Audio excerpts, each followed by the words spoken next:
Ever died to a scav while wearing tier 6 armor? Not a boss, not a cracked player, just a random scav. You were full HP, your armor was untouched and suddenly you're dead. That was most likely a throat shot. And if you don't understand how armor and hitboxes actually work in Tarkov, you will keep dying like this, no matter how good your gear is.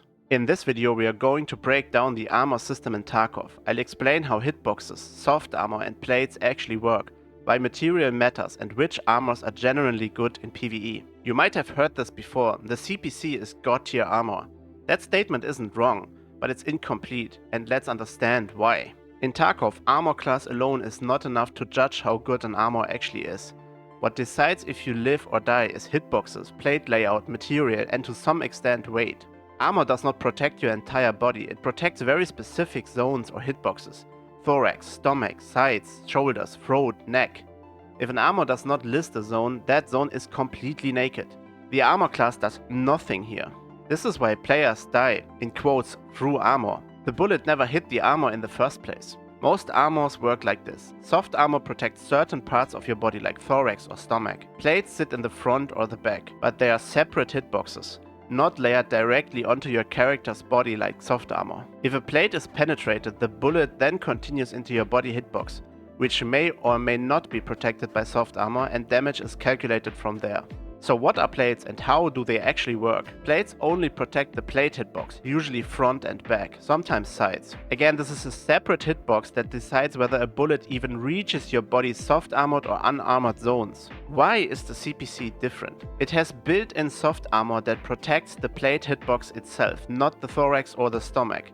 It's basically two separate layers of a plate hitbox. That means a bullet has to go through two separate armored layers before ever reaching your, in this case, unarmored body. Plates can take a lot of damage before failing, and adding a second layer massively increases survivability. So when you get shot center mass, the main plate rolls first. If it fails, the bullet still has to go through a level 3 aramid soft plate. Only then does it reach your HP. That's why the rig feels insane. You are double layered exactly where most shots land in PvP. Now where's the difference between PvP and PvE? In PvP, players aim for head or center mass. Almost nobody aims for the throat on purpose. So sacrificing throat protection for extreme center mass survivability makes sense. That's why the CPC is god tier for PvP. In PvE, you only fight AI. AI hits the throat. AI sprays longer. AI uses worse ammo, but it hits random zones more often.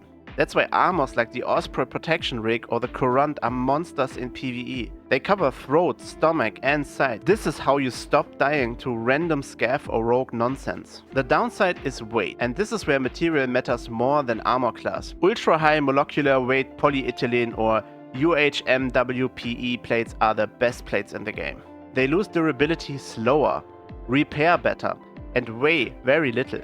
If you have elite strength, there's no debate, you should run class 6 plates, it's objectively better. Running class 5 UHMWPE is not optimal, but they are ultralight, they give decent protection. It's a compromise to solve the weight problem if you don't have elite strength yet. And this brings us to effective durability.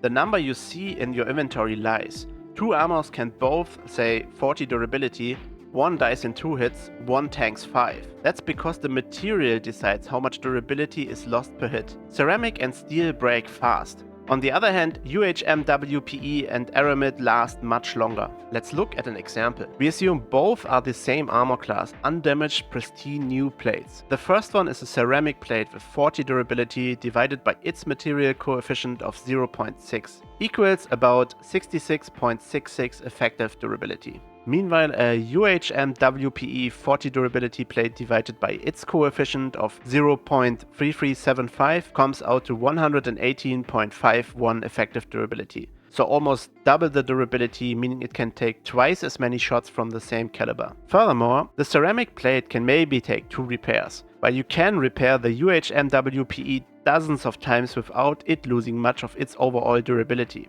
That's why the BNTI's Suck is one of the best armors in the game on paper. High class, great protection, but repairability is awful. Once it's damaged, it falls off hard. Now for an important practical decision most people ignore. Armor versus armored rig. If you want to use Red Rebel extracts, normal body armor doesn't work. You need an armored rig. So sometimes the best armor isn't the tankiest one. but it's the one that lets you extract safely. That's why rigs stay relevant even late wipe. They combine protection with flexibility. So you might be asking, what should I buy now? Early game, use the highest armor class you can find. Some editions start with the AVS rig, which is class 4 and offers a lot of space. Mid game, I would look at the Ulay armored rig. Level 4 Aramid soft armor and good protection. It's often found on scavs, or you can buy it from Ragman level 2 after completing his quest Ballad Lover. Endgame, the budget king still is the Courant. Around 200k full protection and including plates all around. If you already have plates, the new 6B45 is better. It has level 3 Aramid soft armor, but you need to add your own plates. Cheap, accessible, and it protects throat and other important zones. Personally, I use the Osprey most of the time because I like using Red Rebel extracts and I really like the pocket layout. If I'm forced to run a body armor, I will usually run the Courant. Recently though, the new 6B45 has become more interesting because it offers better protection with level 3 soft armor and flexible plate choice. So the real takeaway is this: stop asking what armor class is best.